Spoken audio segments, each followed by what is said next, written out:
So let's start. Hi everyone, my name is Simeon Georev and I'm a quality engineer in Scalefocus for around a year and a half now. I've been working on an e-commerce store project with incorporated accessibility that keeps improving, and that's why I wanted to make this presentation today. I'd like to share some more details about the tech-savvy initiative hosted by Scalefocus. This is the second season of the initiative. Under it, we hold events on various technology topics. They are presented by speakers from Scalefocus who are specialized in different fields. So stay tuned for more events on the series in Eventbrite. Before I start with today's presentation, I would like to go over a few housekeeping items. This session will be recorded. There will be an interactive Q&A session at the end of the presentation. For this session, you can submit your questions through Slido, and you'll be able to find the session in Slido using the TechSavvy hashtag. Now let's jump into the presentation itself. The topics we'll go through are what is web accessibility and how we all can benefit from it, how we can assert that our website is accessible, the four core principles and the guidelines behind them. And as a QE, I will share my experience and knowledge on the ways we can test web accessibility. So what actually is accessibility? Let's start first with the word itself and the largely used numeronym that we've seen, A11y or Ali, that is largely used in the internet. How is it formed? It's formed as there are 11 letters between the first and the last letter of the word. So that forms A11y. Similar numeronyms that we've seen are W3 for World Wide Web or K8S for Kubernetes. And for the meaning itself, web accessibility simply means that our website and everything on it can be accessed by anyone, regardless of how they use the internet. Of course, people with disabilities might not always be able to access our website as easily as someone without disability, or they might need some more time if they're using assistive technology or screen reader. But at the end result, in access should be the same for everyone, and the experience shouldn't be frustrating for anyone. Let's now see why accessibility is important and how many people's access might be blocked by the lack of it. So around 1 billion people of the world population live with some kind of disability, and this makes for around 15% of the whole world population, or that's a little less than the whole population of Europe and USA combined. And the number of people by region can be seen on the right side of the slide. And as you can see, we're not talking about a few people here or some edge case scenario.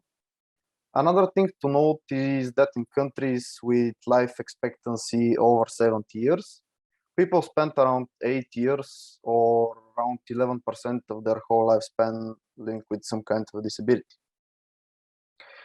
Disabilities can be classified in 5 branches: hearing, sight, neurological, cognitive, and physical impairments. And let's glance at the most common issues that people with each of these impairments face. So for hearing, the main issue for deaf and hearing impaired individuals is video and audio content. Other issue is that many online tools use only sound to notify users for some messages. For sight impairments, we shouldn't look at only blindness, but there are also people with poor vision or conditions that make it difficult to see color or contrast, so we should keep that in mind. For neurological and cognitive, we're going to group these two and list the types of challenges that people with these impairments face, rather than going through all of the impairments.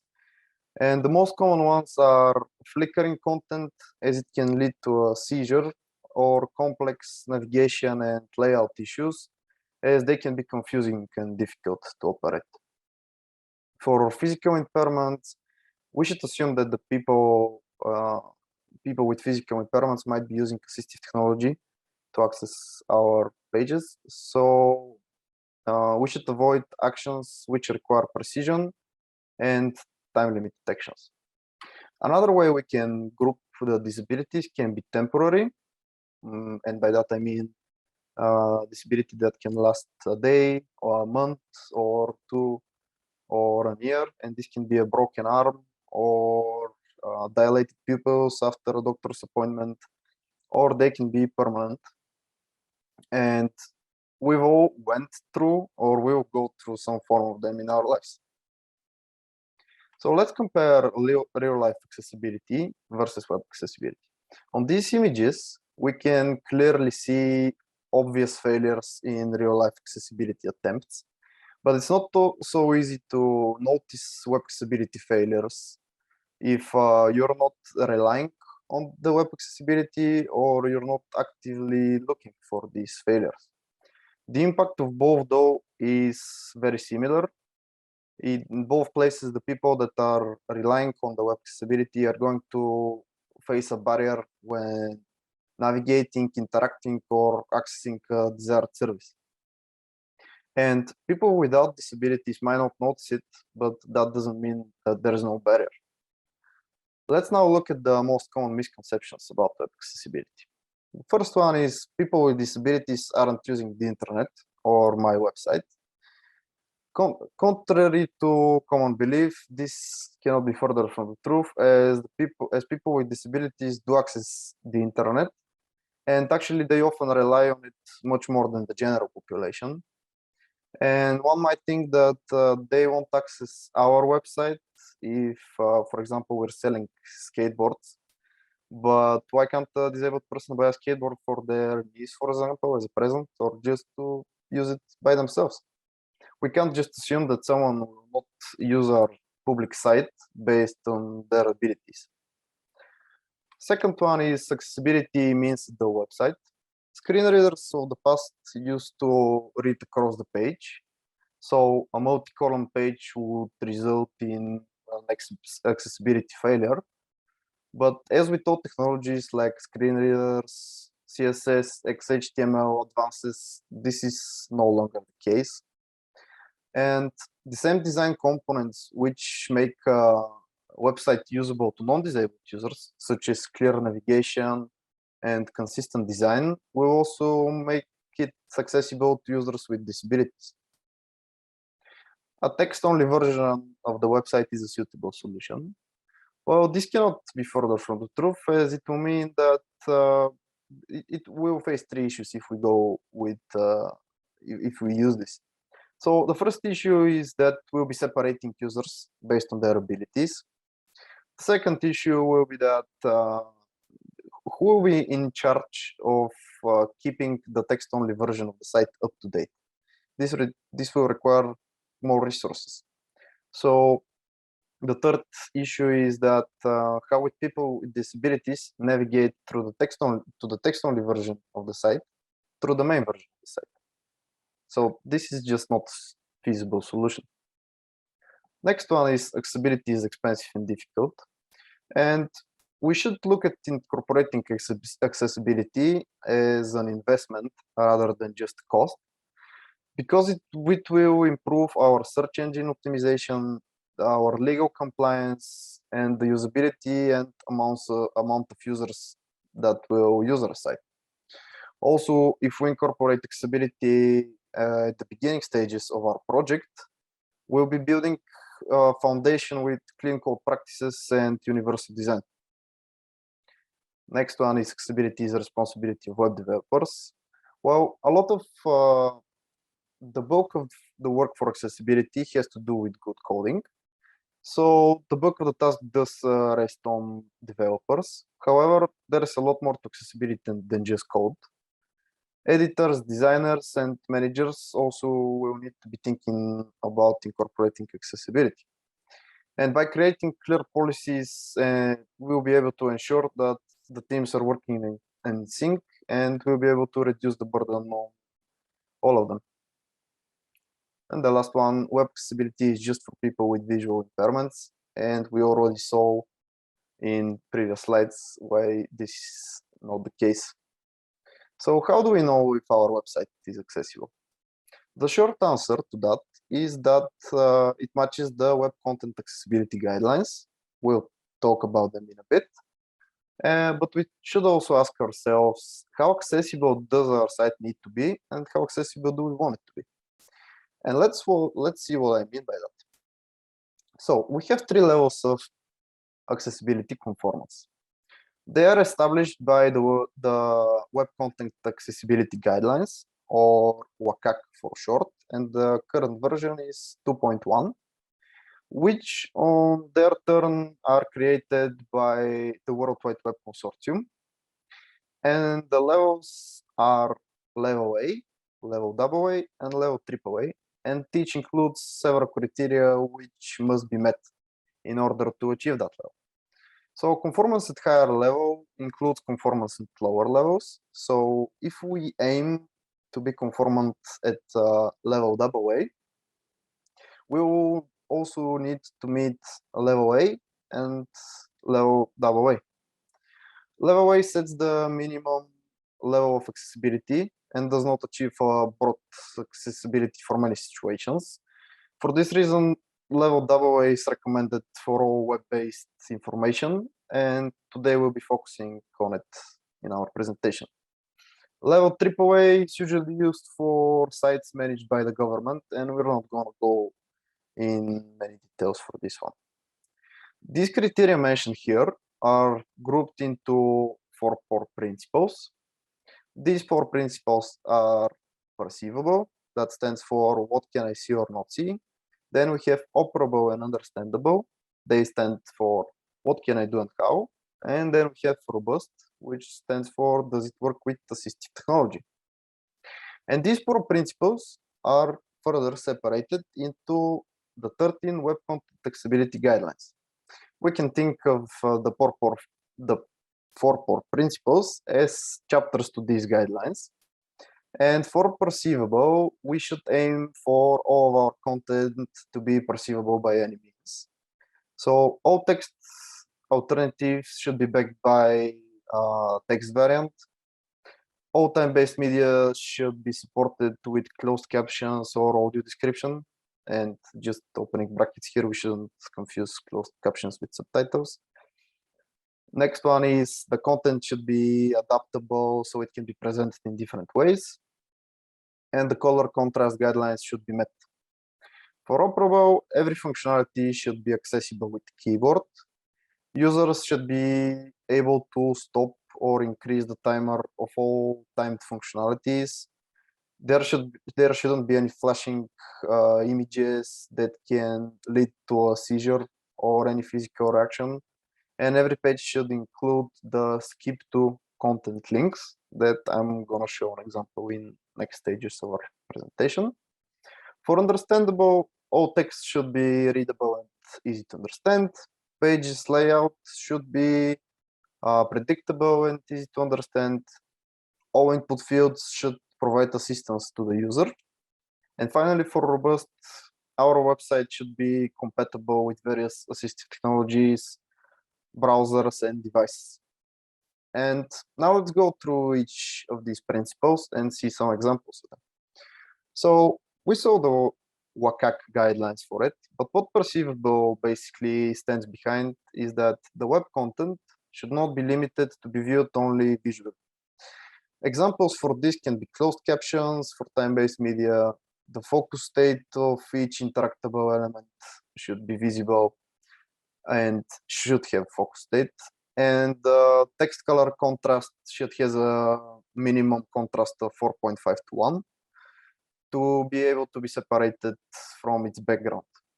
And let's see an example of image being read by a screen reader. Graphic medical illustration of the muscles in the hand.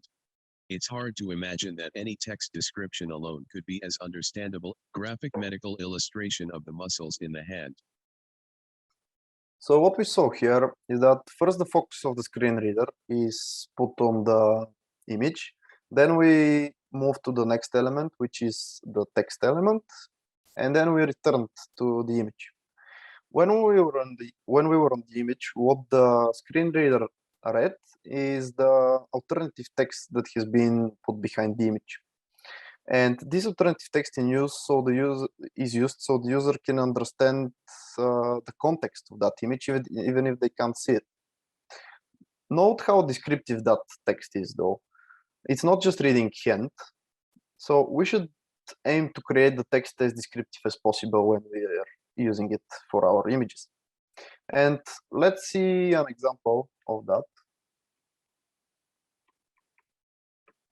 So here we have an image on some page, and how can we see the alternative text behind it? If we inspect the image, we can see the alt text. This alt here stands for the alternative text, and what it says is Jordan Point view facing the bubbles in Acadia National Park. So as you can see, this alternative text is descriptive. It's not just font or mountain view or something like that. Can it be more descriptive? Probably, but I think this is doing nicely. Let's return to our presentation. Another example of perceivable is audio description. So audio description should be used for media that could not be understood by just listening. So in this example, if we close our eyes and don't have we don't have the audio description, we won't have an idea of what's going on. So let's see what I'm talking about. From the creators of Tangled and Wreck-It Ralph, Disney. A carrot-nosed coal-eyed snowman shuffles up to a purple flower peeping out of deep snow. Hello. He takes a deep sniff. His nose lands on a frozen pond. A reindeer looks up and pants like a dog. Seeing the reindeer slip on the ice, the snowman smiles and moves towards him, though actually he's running on the spot. The reindeer falls on his chin. The snowman uses his arm as a crutch. The reindeer paddles his front legs. Head over heels, the snowman crawls along the ice. The reindeer does the breaststroke. The snowman rolls his body, but flips onto his back. So what we saw in this video, for almost 1 minute, the only word that was said in the original video was hello. From there on, it was just some animal noises or scratching or panting. And you can imagine if the audio description wasn't there and we were watching it with our eyes closed, we would have had no idea of what's going on. So let's now see the second core principle, which is operable. Operable enforces that all of the digital content on our site is accessible with a variety of methods. So usually these variety of methods are assistive technologies, and such assistive technologies can be at entry-level keyboards, switches, head mouses, voice commands, and many others. And let's check out an example for that. So now we'll see a dynamic canvas element that first we're gonna operate with it using our mouse, and then we'll see how we can do the same by using the keyboard. So with the mouse, when we click in the middle of this object, we can move it around the canvas. It's pretty straightforward. And when we click on that button on the right corner, we can start resizing the objects.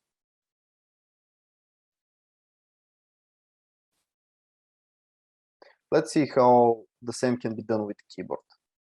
So by focusing the middle button and pressing it with enter, after that we can start navigating, we can start moving the object using the arrow keys around the canvas, and it's very easy. So after that we click on the right button and we can resize the objects, again using the arrow keys of the keyboard. So what I wanted to show in this example is that even if dynamic elements can be made accessible, it's not only for text content or images, and we shouldn't be stopped by thinking that our content will be boring if we just if we incorporate accessibility. So the third core principle that we're going to see now is understandable. What it enforces is that the content on our site is using clear and easy to understand language without any jargon or unneeded technical terms. And all of the input fields should provide assistance to the user, like we can see on this image here. So above each field, there is description to what kind of text should be answered. And personally, I've been confused many times by input fields like this, since the format can be different, as we know, for America and Europe, for example. But if we have clear instructions of where we have to input what, it will be, we will lower the possibility of users getting confused. Also, we should follow best practices for navigation and component orchestration on our sites. And let's see an example of how different pages of a site are incorporating these practices. So look how the navigation menu, the breadcrumbs, and the content are always in the same place here. This decreases the chance of the user getting lost in our site. They'll be able to easily return to the page that they were previously on using the breadcrumbs. The homepage or any category can be easily accessed. The only thing that changes on these pages were the main content. So the last core principle now that we're going to see is robust. And we mentioned how robust enforces the compatibility across various devices and assistive technologies.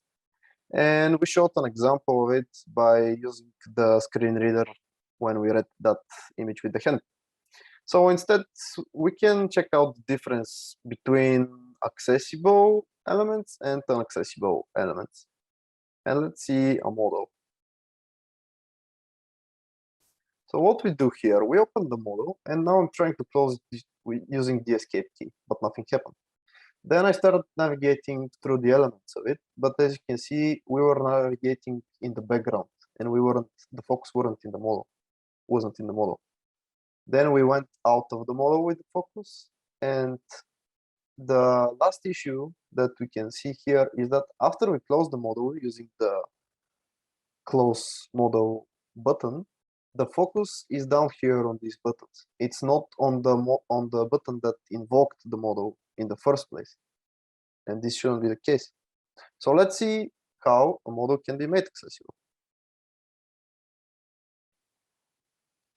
So I open the model, start navigating inside it, and as you can see, after the cancel button, the focus is returned in the model. It's locked in the model. So now we close it, open it again, and the second time I close it via the escape key. So, and the last thing we can notice is that once we close the model, the focus is on the button that invoked the model. If a person was using screen reader and he was trying to navigate in the first inaccessible model, that would be very hard and confusing for him. Even if to get out of that situation, even to close the model would have been difficult. So we should always try to incorporate this in our components. Let's jump into testing web accessibility. So as a QA myself, I can share my experience with testing web accessibility, and there are two main types of testing web accessibility. They are manual and automated. So we get out of them if we perform them both, as they complement each other. And let's look at the most common tests that we can perform. So the most common types of manual tests are, we can be using a keyboard to navigate through and interact with all the elements that are selectable with a mouse.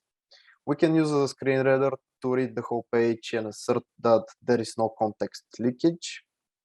We can check that the focus order is left to right and top to bottom. Also, if there is assistive text, We can make sure that it's descriptive and easy to understand. We can test that all the content is kept on various devices and browsers. We can zoom the page to 200% and assert that the content structure is not damaged. And last but not least, we can use an accessibility report tool like Wave or Lighthouse, and there are others as well that basically do almost the same. And the most common issues that these type of tools find can be contrast errors, missing alternative text to images, and empty links. Of course, they can find many other issues, but these are the most common ones. And let's see an example of how Wave can be used on a site now. So if we execute Wave here, first, how we execute Wave? We have this extension here, and it can be downloaded, it can be installed on Chrome or Firefox, and it's very easy to use. So first we just click on it, and almost instantly it runs the report for us. And what we have, what it shows are errors, contrast errors, alerts, features, structural elements, and the area on the whole page. So on this page here, as we can see, we have 0 errors and 0 contrast errors, which is great. But we can see more details about the alerts that have been found here. So when we click on details, it will take us to this little page here, and there are 13 alerts. So skipped heading level. How we can find more details about this? Well, we just need to click on this icon, and it will take us to the element on the page that has invoked this alert. And let's see why this alert has happened. So what we have here is H3, and the previous heading element was H1. As you can see, there is no H2. We went straight from H1 to H3. And this is what the alert is for. So for people that are using screen readers and dependent on screen readers, this can be confusing as they might get lost on where exactly on the site they are. So that's why these heading levels should be in order from H1 to H2 to H3 and so on.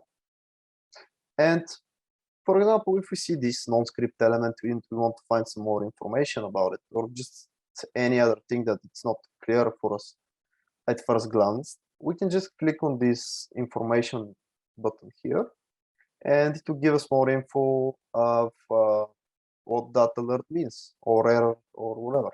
So it can give us more details about why it matters, how we can fix it, and some links to the guidelines and why this is an alert in the first place. So that's how we can use Wave. So let's go back to the presentation now. And also, by not having any errors in the report, that doesn't mean that our page is accessible. We should always check manually for any issues, not only use report tools. Let's see now how we can perform some other basic tests on our pages. I told you earlier that we're going to see an example of skip to links. So here they are. So skip to main content. We click it, and now we're going to navigate using our keyboard via the tab key. So all of the elements that are otherwise selectable via mouse should be selectable, should be focusable by the keyboard, as you can see.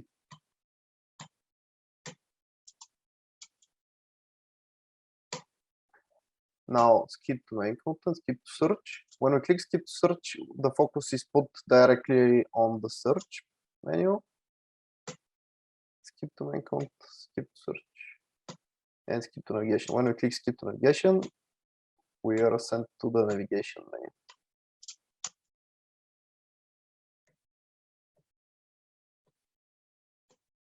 And once the three of them are skipped, we go to the actual first focusable element on the page.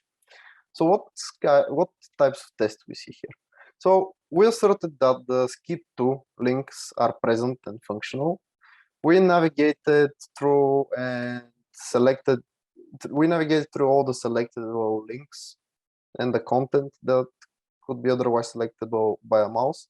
We made sure that the focus order is kept and the focus outline was visible. And we selected the link and went through the steps for the next page. So let's now talk a bit about automation testing. There are two main types of automated web accessibility testing. We can automate report to audits and we can automate keyboard actions. Let's first look at the first one. So most of the automatable report tools are based on Axe Core, like AxeCli or JSTax, and they aren't much different than the report tools that we talked about for manual testing and the web report tool that we showed. The difference here is, the main difference is that these reports, if automated, can be executed on large number of pages at the same time. As we know, this will make it much faster and it will cost more resources to do. So let's see some examples of what a basic AxeCli report looks like and how we can invoke it. So this is the command prompt and I've installed Axe. So what I need to do is just type Axe and put the URL that I want to use. You just press enter and the report starts generating. It's not as instant as the web report, but still pretty fast. It's probably less than 30 seconds.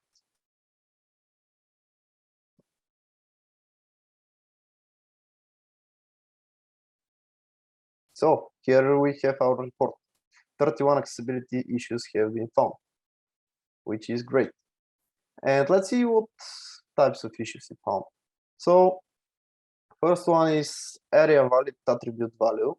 So this is an area issue, and we're not going to go into details about that today. So let's see the second issue. So violation of color contrast with two occurrences.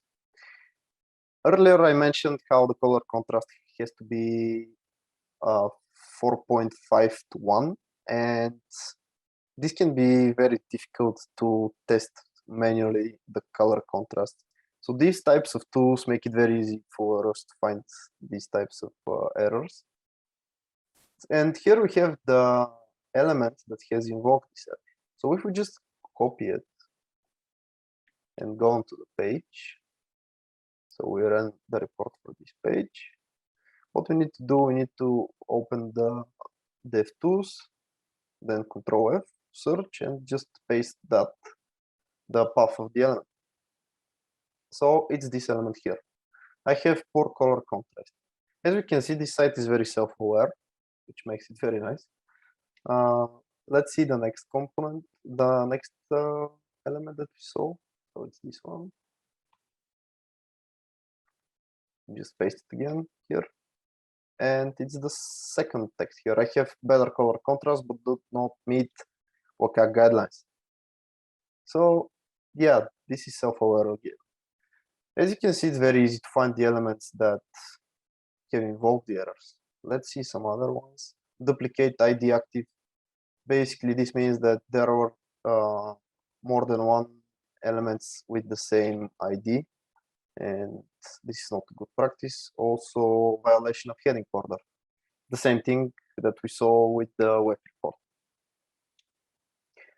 Okay, let's return now to our presentation. And another thing is that these report tools can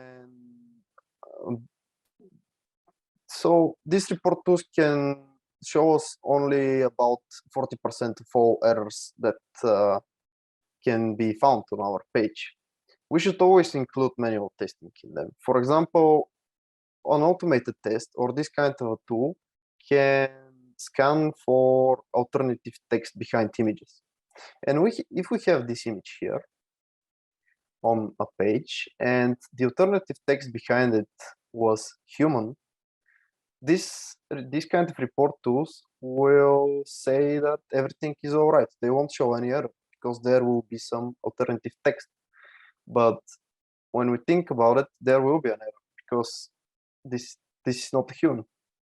So we should go and check the context of the alternative text of each image.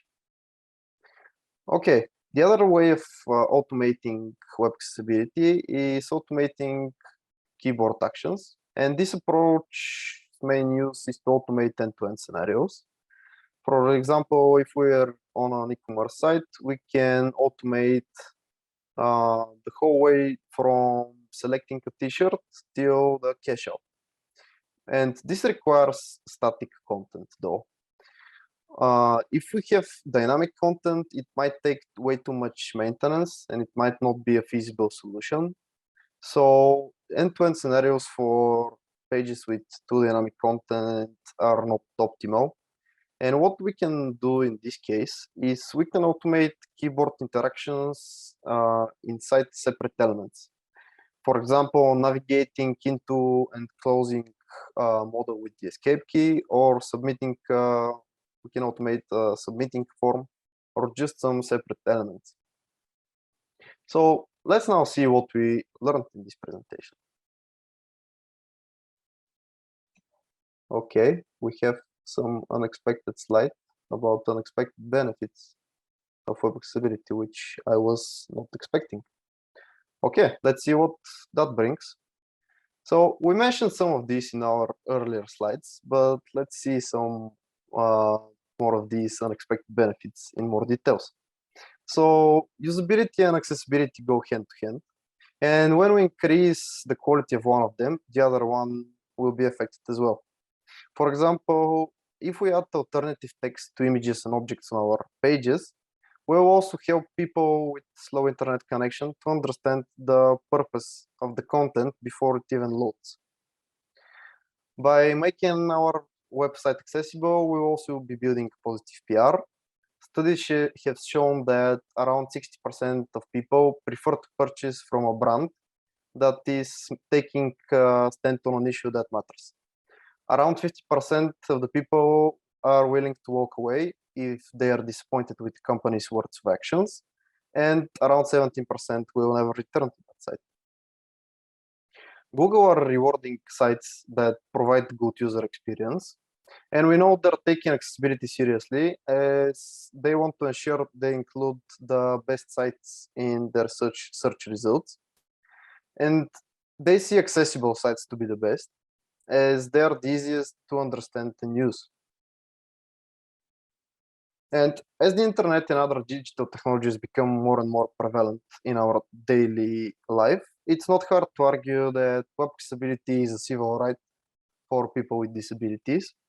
There are numerous examples of lawsuits on inaccessible sites, and some of the more notable ones are Nike or Amazon or Beyonce's site.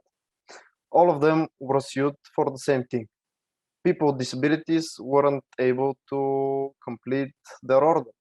So if these companies can be sued, so we can't think that our site can be sued for lacking accessibility.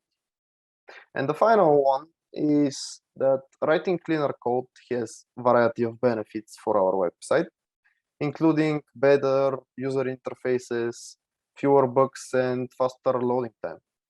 It will be an all-around win for everyone. So what these unexpected benefits showed us is that the idea that web accessibility only benefits people with disabilities is one of the most common accessibility myths. I hope I helped you learn today more about web accessibility and in more details what we need, why we need to incorporate web accessibility and the benefits that will bring to everyone. What does our site need in order to be accessible? the 4 core principles and an overview of the web content accessibility guidelines, and the most common ways we can test our site for accessibility compliance. Here are the sources that I've used for my information. And if you're interested, once this presentation is uploaded, you can check them out.